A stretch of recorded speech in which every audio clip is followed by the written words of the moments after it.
वालेकुम सलाम, कैसे हैं आप? ठीक है?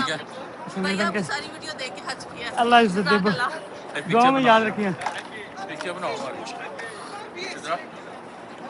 क्या कहे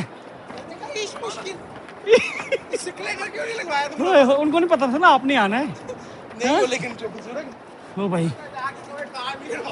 बस हो गई है। तो मैं क्या सी इन्नियां सीढ़ियां चलन तो बेहतर है पैदल चल लो। हाँ।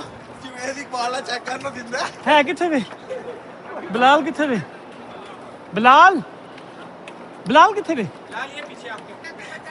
की बिलाल छाल मारन दा मूड हुण मानना बेचारा इत्थे व्हील चेयर लैके चढ़िया सी। मन गया पैदल ठीक नहीं सी। हाँ थोड़ा उत्ते भी सट लेना पानी लिया इधर दे दे मेरे।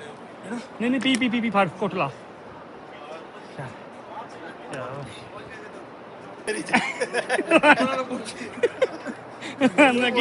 तू अपना सुना।